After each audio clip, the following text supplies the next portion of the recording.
the shriek of tires tearing across pavement, a horrifying crunch of metal, then the sudden deafening wail of sirens quickly approaching. Red and blue lights painted the night, strobing wildly against the darkened trees lining the highway. An orchestra of immediate chaos, followed by a chilling, profound silence that swallowed everything. That terrifying emptiness, a void where vibrant life had just been, marked the abrupt and brutal end of normalcy. It was a silence that would echo in the lives of many, a stark dividing line between what was and what could never be again.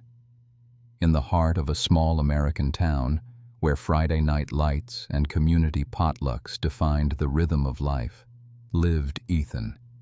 He was 16, a whirlwind of youthful energy and infectious optimism. On the soccer field, he was a force of nature, his lean frame a blur as he dribbled past defenders, his precision shots often finding the back of the net. His teammates looked up to him, not just for his athletic prowess, but for the easygoing smile that rarely left his face. Ethan wasn't just a star athlete. He was the kid who helped Mrs. Henderson with her groceries, the one who tutored younger students in math, and the eldest son in a family that was the very picture of warmth and stability. His parents, Sarah and David, beamed with pride at every game, his younger sister Maya looking at him with adoration. Their home, a cozy two-story house with a sprawling oak in the front yard, always felt alive with laughter and the comforting scent of home-cooked meals. Life, for Ethan, was an open road, stretching endlessly towards a bright, promising future. College scholarships, professional soccer dreams, a lifetime of experiences waiting to unfold. It all seemed within his grasp. Then came the accident, a split second of inattention, a blinding flash of headlights, and his entire world imploded without warning. The force of the impact was catastrophic, twisting metal and shattering glass, but it was the internal devastation that truly changed everything. When the paramedics finally extricated him from the mangled wreckage, a chilling diagnosis awaited: C4 spinal cord injury, paralyzed from the neck down. The words hammered into his parents like physical blows, echoing in the sterile, brightly lit corridors of the emergency room. For Ethan, trapped within his own body, the initial fog of pain and medication slowly gave way to a terrifying, existential horror. He couldn't move. He couldn't feel his legs, his arms, his fingers. The vibrant, athletic body that had been his pride and joy was now an unresponsive shell. The hospital became his new, horrifying reality. Days bled into weeks, each one a stark reminder of what he had lost. The gentle touch of a nurse felt alien, the whir of machines a constant, mocking lullaby. His dreams of college, of soccer, of simply running on the beach with his sister evaporated like mist in the morning sun. A profound sense of loss, a grief so immense it choked him, settled deep within his young soul. The fear was overwhelming, a raw, primal terror that clawed at him day and night. He saw the pity in the eyes of visitors, the unspoken anguish in his parents' worn faces, and it only intensified his despair. The future he had envisioned was gone, replaced by an abyss of uncertainty, pain, and unimaginable limitations.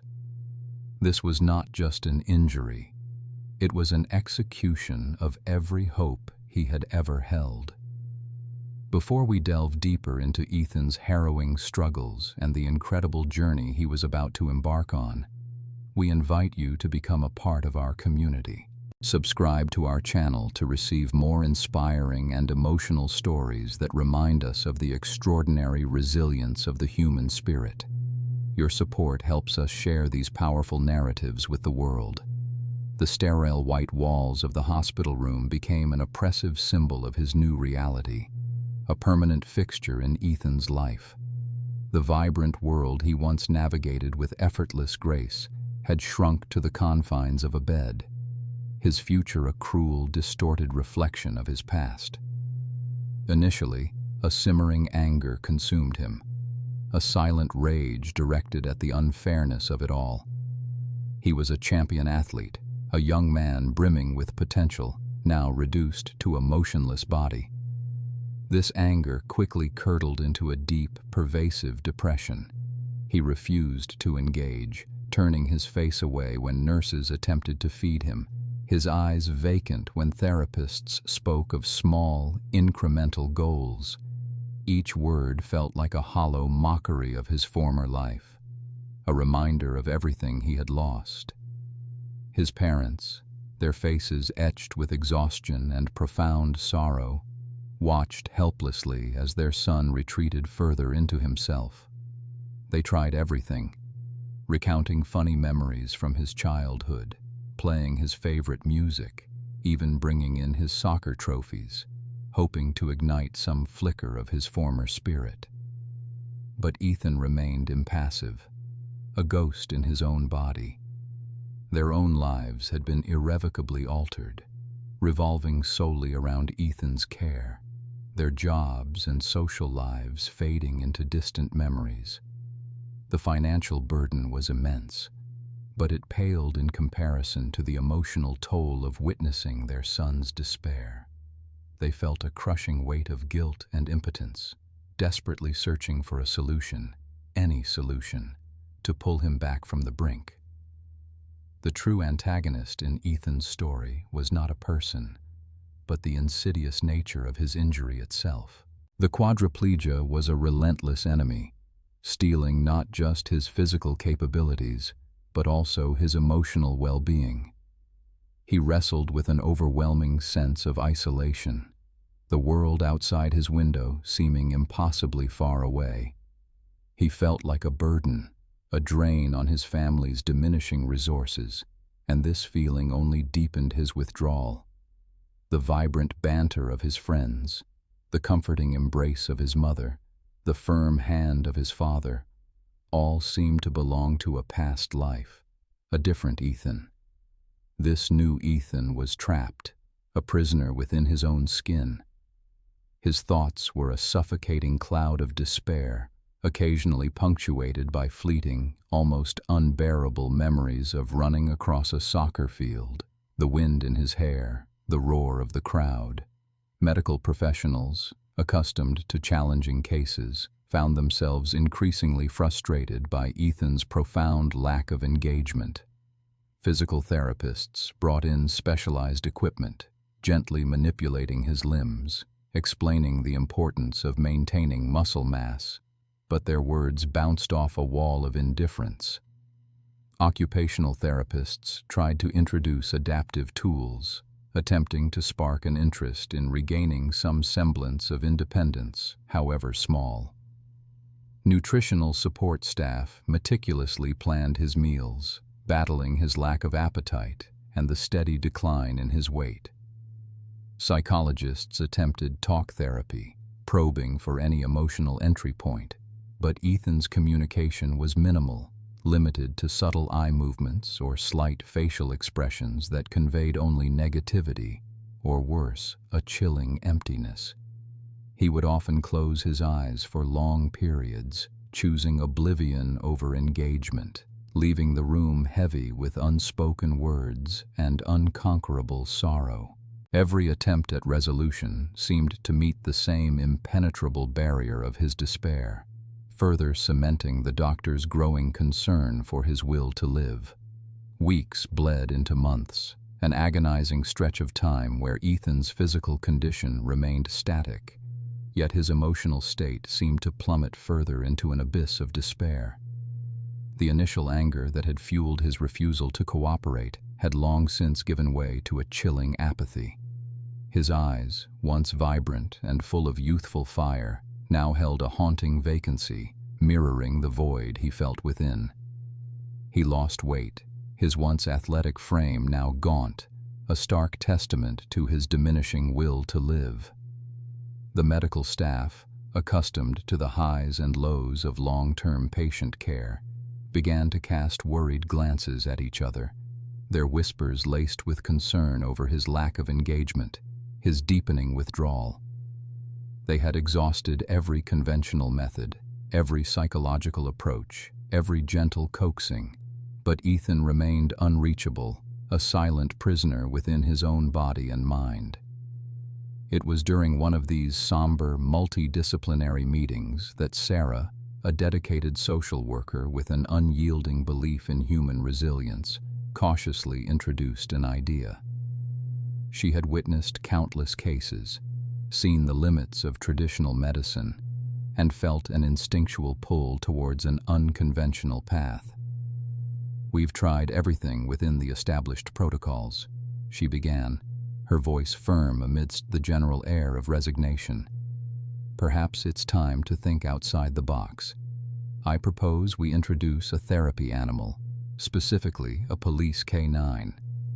A hushed silence fell over the room, followed by a ripple of skeptical murmurs. A K9 for a paralyzed teenager? It seemed preposterous. Ethan's parents, weary and emotionally drained, looked at Sarah with a mixture of desperate hope and profound doubt. The hospital board members, ever conscious of liability and procedure, raised immediate objections. "Ms. Jenkins, a K9 is trained for law enforcement, not gentle therapy," one board member stated, his tone laced with disapproval. "The risk involved, the unpredictable nature." Sarah, however, was undeterred. She had done her research, meticulously compiling data on the therapeutic benefits of animal interaction, even with highly specialized working dogs. She argued passionately, explaining that a K9's intense training in focus and obedience, combined with their inherent intelligence and sensitivity, could be uniquely beneficial. She highlighted stories of combat veterans finding solace with service dogs, of children with autism forming unprecedented bonds. "Ethan needs something to break through the wall he's built," she insisted, her gaze sweeping across the faces in the room. "Something unexpected, something powerful. We've exhausted conventional approaches. What do we have to lose?" After much debate, and with Ethan's parents' reluctant but heartfelt endorsement, the board hesitantly granted permission for a trial visit, albeit under strict conditions and with maximum security protocols. Sarah immediately contacted the local police department, explaining Ethan's dire situation. It was a long shot, but she had to try. To her surprise, the department was open to the idea, albeit cautiously. They introduced her to Officer Miller, a seasoned K9 handler, and his partner, Rex, a magnificent German shepherd with a commanding presence and an almost legendary reputation within the force for his intelligence and unwavering loyalty. Rex was indeed a highly trained operative, a K9 paragon whose life revolved around precision, discipline, and the demanding rigors of police work. Tracking, apprehension, narcotics detection, these were Rex's world.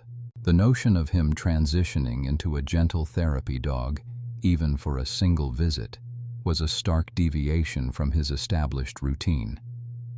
Yet, Officer Miller, a man of quiet compassion beneath his steely exterior, was intrigued by Sarah's earnest plea. He saw the desperation in her eyes, the genuine belief that Rex might be the key to unlocking something within this unreachable young man. So, against all conventional wisdom and the strictures of police protocol, Officer Miller agreed. Rex, the formidable police K9, was about to enter the sterile, silent world of a boy who had lost all hope, his presence a stark contrast to the antiseptic environment. The stage was set for an encounter that no one, least of all Ethan, could have ever predicted. The day of Rex's visit arrived, thick with a mixture of nervous anticipation and skeptical expectation. The hospital room, usually a tableau of silence broken only by the rhythmic beeping of machines, felt charged. Ethan lay in his specialized bed, his gaze fixed on the ceiling, seemingly oblivious to the commotion around him. His parents stood in a corner, their hands clasped tightly, while Sarah, the social worker, hovered near the door, her heart pounding with a desperate blend of hope and fear.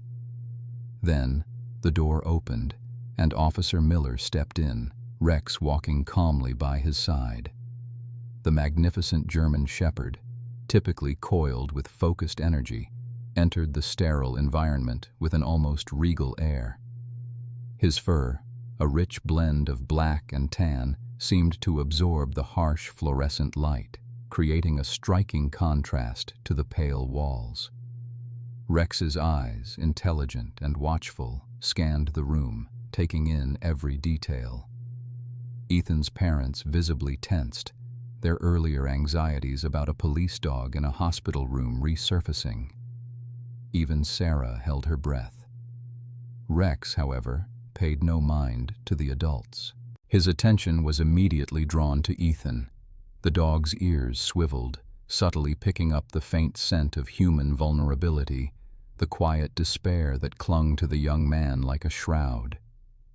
Ethan's eyes, which had been vacantly staring upwards, slowly, almost imperceptibly, shifted.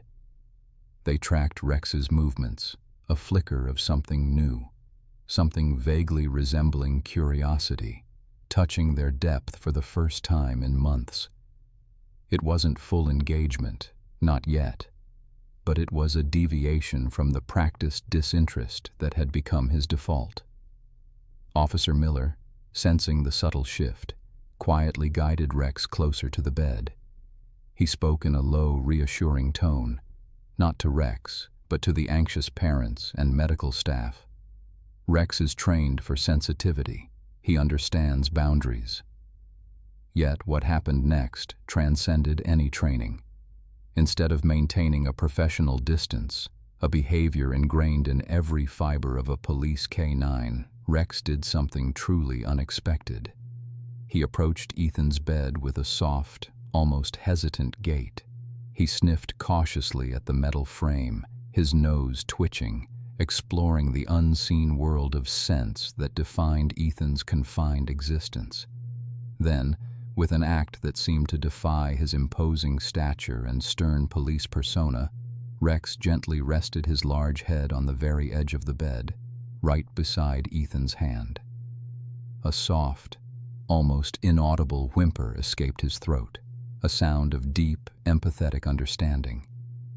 It wasn't a bark, not a growl, but a tender lament, an acknowledgement of shared pain. The room held its collective breath.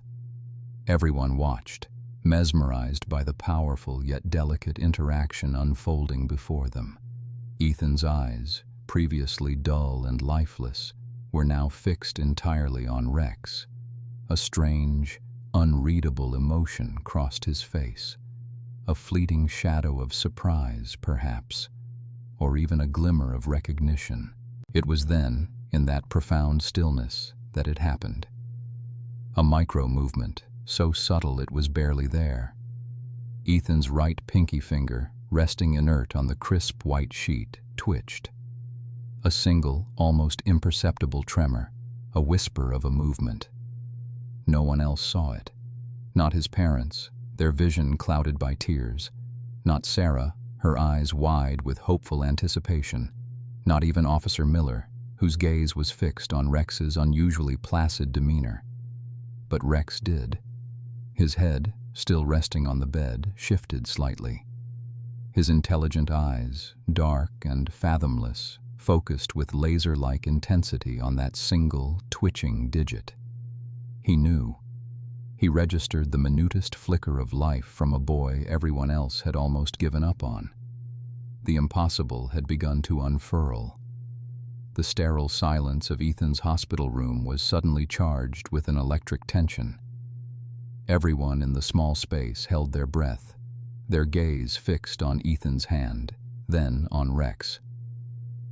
Officer Miller, his eyes narrowed in keen observation, had caught the almost imperceptible movement, confirmation of Rex's unique sensitivity. The canine had not merely sniffed, he had responded to something no human eye had consciously registered. A subtle tremor, a flicker of intention in that inert pinky finger. Officer Miller's voice, usually firm and authoritative, softened considerably as he leaned closer to the bed, addressing Ethan directly. "Can you do that again for Rex?" he encouraged, his tone gentle, almost coaxing. "Show him, Ethan, just for Rex." It was a monumental request, a challenge that asked for an act of pure, unadulterated will from a body that had betrayed him. For months, Ethan's limbs had been unresponsive, defiant. Yet, something in Rex's unwavering gaze, in the low, almost pleading whine the dog emitted, seemed to bypass the layers of despair and physical incapacitation that had imprisoned him. A flicker of determination, so fragile it was almost invisible, ignited within Ethan. His brow furrowed with immense concentration, his jaw clenched, and every fiber of his being seemed to converge on that single, seemingly insignificant digit. Slowly, agonizingly slowly, the right pinky finger began to respond. It wasn't a grand gesture, not a full lift, but a minuscule, arduous ascent, a fraction of an inch, perhaps two, separating it from the crisp white sheet. It trembled violently, a testament to the colossal effort required, but it held. It was a movement so slight, so delicate, yet it might as well have been a triumphant fist pump for its sheer symbolic weight. The finger, once a lifeless appendage, was now a beacon of fragile hope, pointing directly towards Rex's wet, black nose. Rex's reaction was immediate and profound. The disciplined police dog, known for his stoic professionalism, melted.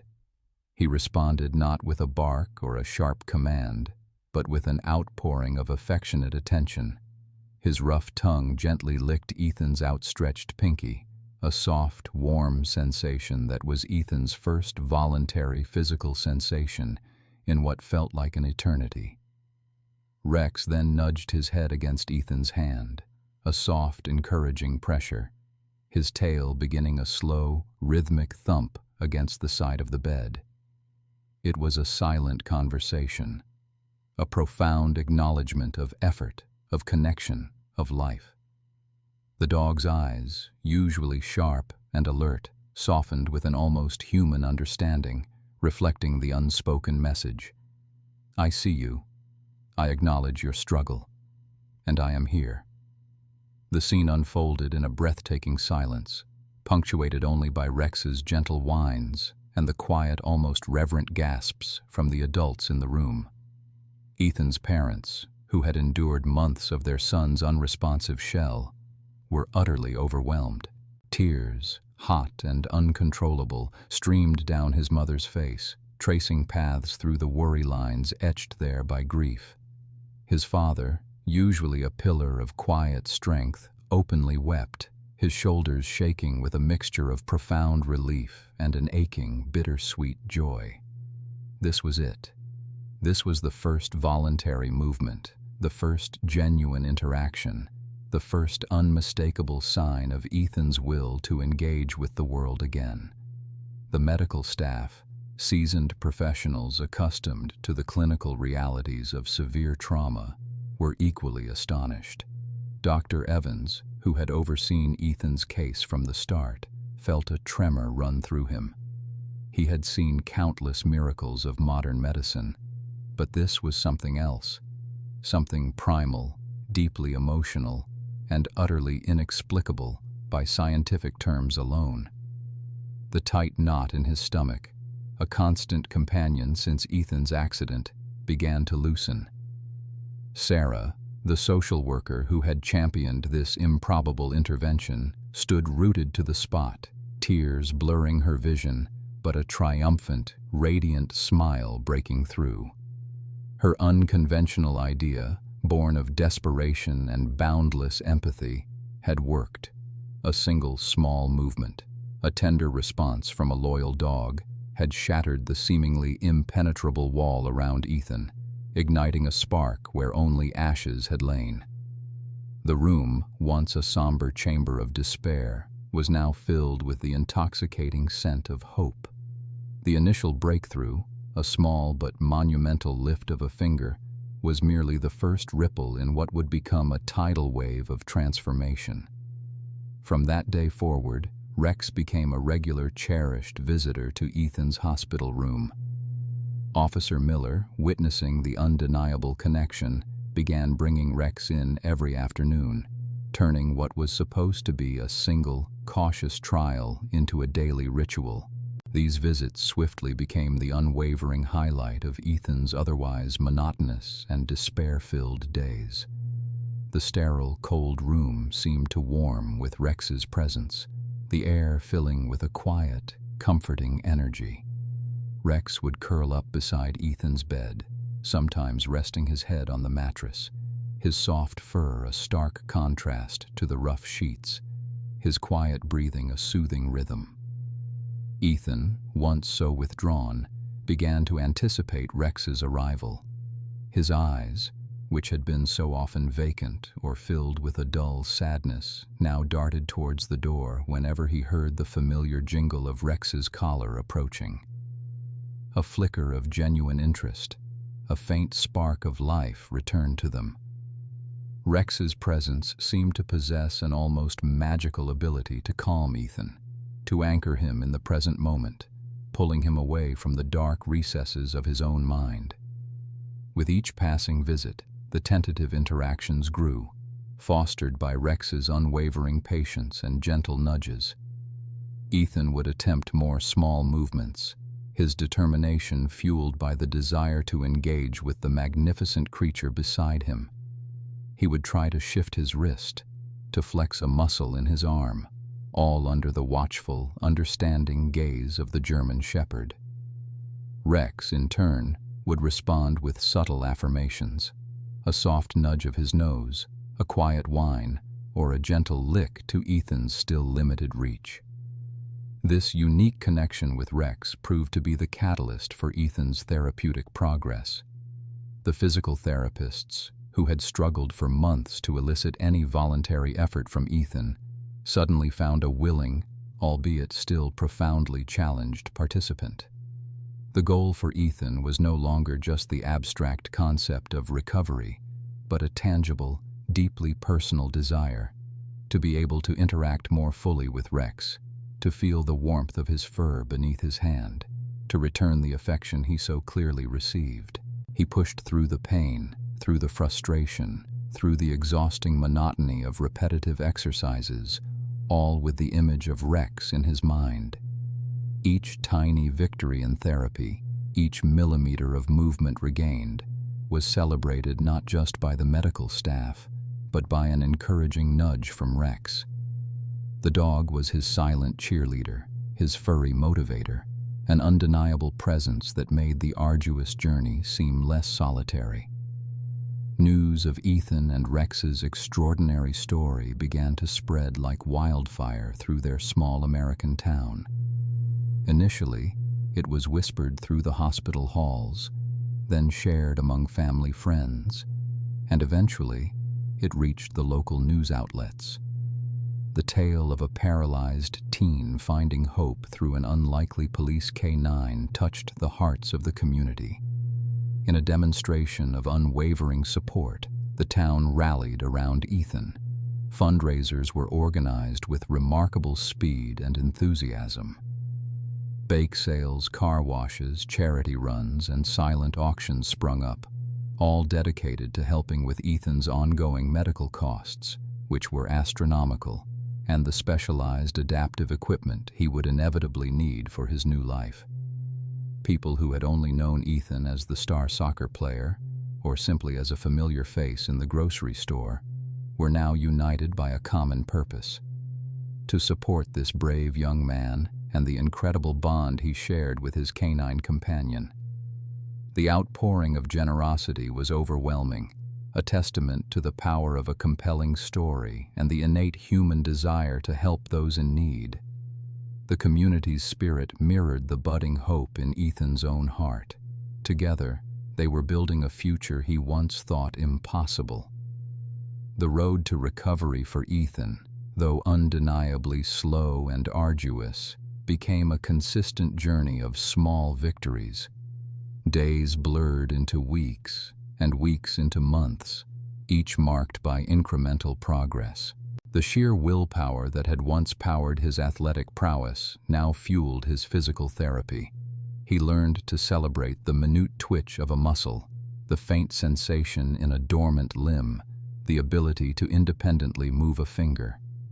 With Rex consistently by his side, providing unwavering encouragement, Ethan gradually gained more control over his hands.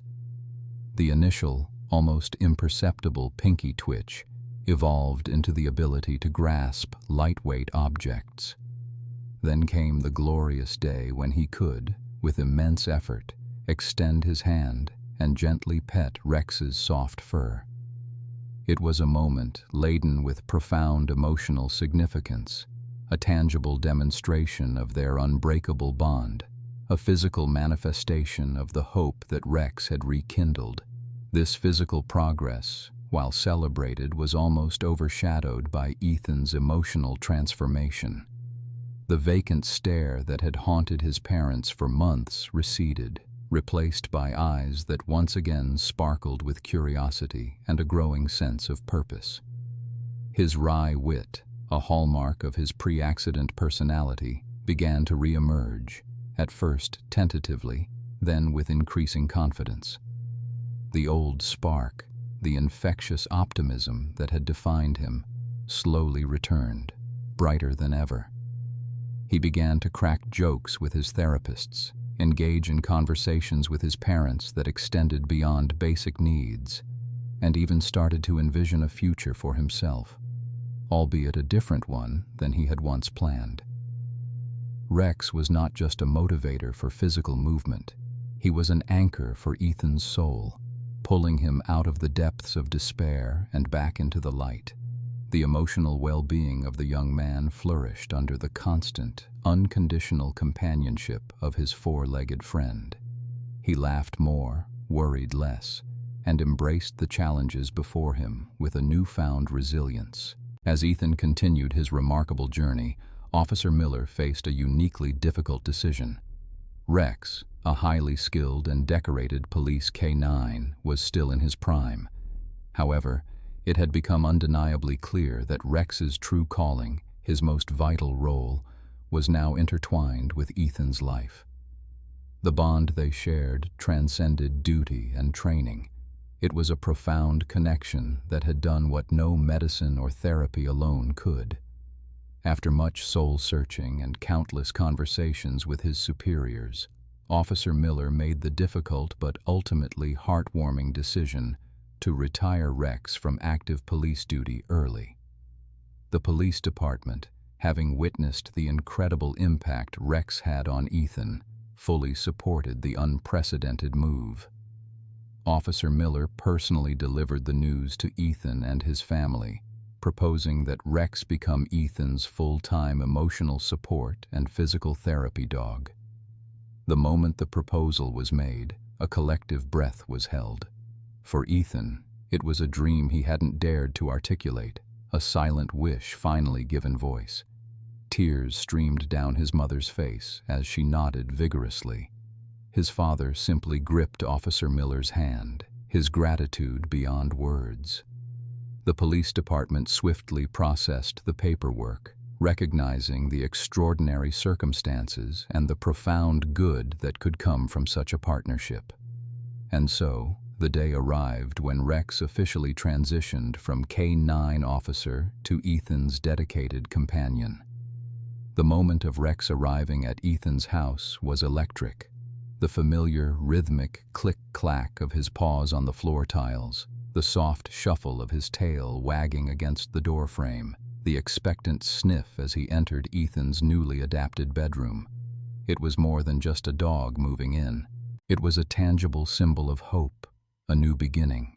a testament to the fact that even in the darkest of times, an unexpected, unbreakable connection could emerge and illuminate the path forward. Rex, sensing the permanence of his new role, settled by Ethan's bedside, a silent guardian, a constant source of comfort, and the living embodiment of a miracle in the making. Their journey together, now under the same roof, had truly just begun. Years unfurled, each one weaving a richer tapestry of life for Ethan, a life now irrevocably intertwined with the steadfast presence of Rex. The youthful vulnerability that once shadowed his eyes had given way to a profound strength, a wisdom forged in the crucible of adversity. He wasn't merely surviving, he was thriving, his spirit an unquenchable flame that illuminated every room he entered. Rex, ever vigilant, ever loyal, remained his shadow, a comforting weight by his side, a silent testament to the extraordinary power of an unexpected bond. Their story, once a local marvel, had blossomed into a national phenomenon. Ethan, with Rex often resting his head gently on his lap or beside his wheelchair, had become a celebrated motivational speaker. He traveled across the country, sharing his journey of despair and resurgence, captivating audiences with his eloquent words and the palpable connection he shared with his canine partner. He spoke not just of his accident, but of the accident of grace that brought Rex into his life, reminding everyone that sometimes the most profound changes come from the most unexpected places. His message resonated deeply. Life's greatest challenges often harbor its greatest lessons, and resilience isn't just about bouncing back, but about finding a new path forward, often with the help of those who believe in you, even a four-legged friend. He taught that disability wasn't a definition, but a different way of experiencing the world, and that purpose could be found even in the deepest valleys.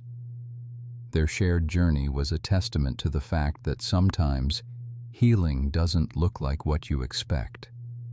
It wasn't about walking again for Ethan, but about soaring, about reaching heights he never imagined possible before his injury. Rex, initially a police operative, had seamlessly transitioned into his role as a therapy dog, his innate intelligence and empathy shining through. He was more than a companion. He was a silent anchor, a source of comfort during moments of fatigue or frustration, and a constant reminder of the incredible progress Ethan had made.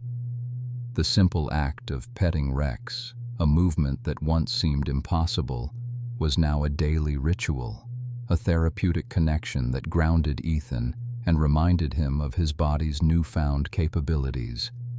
Their story, however, was about more than just personal triumph. It became a beacon for countless others. Ethan spearheaded initiatives advocating for greater accessibility and inclusion for people with disabilities, drawing on his personal experience to push for tangible change. He worked with organizations promoting animal-assisted therapy, helping to establish programs that paired service animals with individuals facing similar challenges. Rex, in his gentle, profound way, was instrumental in these efforts, his calm demeanor and intuitive understanding making him the perfect ambassador for the healing touch of animals. He attended every speaking engagement, every advocacy event, his mere presence adding an immeasurable layer of authenticity and warmth to Ethan's powerful narrative. A reflective gaze back at that sterile hospital room, at the profound darkness that had enveloped Ethan, underscored the miraculous transformation. A single, almost imperceptible twitch of a pinky finger, a flicker of acknowledgement towards a magnificent creature, had been the genesis of this new life. It was a testament to the extraordinary power of connection, the unspoken, unconditional bond between a boy and a dog. That seemingly random act of kindness from an animal, a moment of instinctual empathy from Rex, had fundamentally altered the entire trajectory of a young man's life. It was a story brimming with resilience, overflowing with hope, and pulsating with the extraordinary, almost magical, power of genuine connection in its purest form. Ethan's journey became a living embodiment of the idea that sometimes the path to healing is not linear, and the most profound help can come from the most unexpected places. He learned that purpose could manifest in ways he never conceived, and that his life, far from being diminished, had expanded into something richer, more meaningful, and infinitely more impactful than his pre-accident dreams had ever encompassed. He had truly found new purpose, not just in surviving, but in thriving, in inspiring, and in bringing light to countless others. Thank you for joining us on Ethan's incredible journey, a story that truly reminds us that even from the depths of despair, hope can emerge, guided by the most unlikely of heroes. If Ethan's resilience and Rex's unwavering loyalty touched your heart, please remember to subscribe to our channel for more inspiring true stories just like this one. We'd love to hear your thoughts on Ethan's journey in the comments section below. What inspired you most? And don't forget to check out our next recommended video for another dose of hope and human spirit.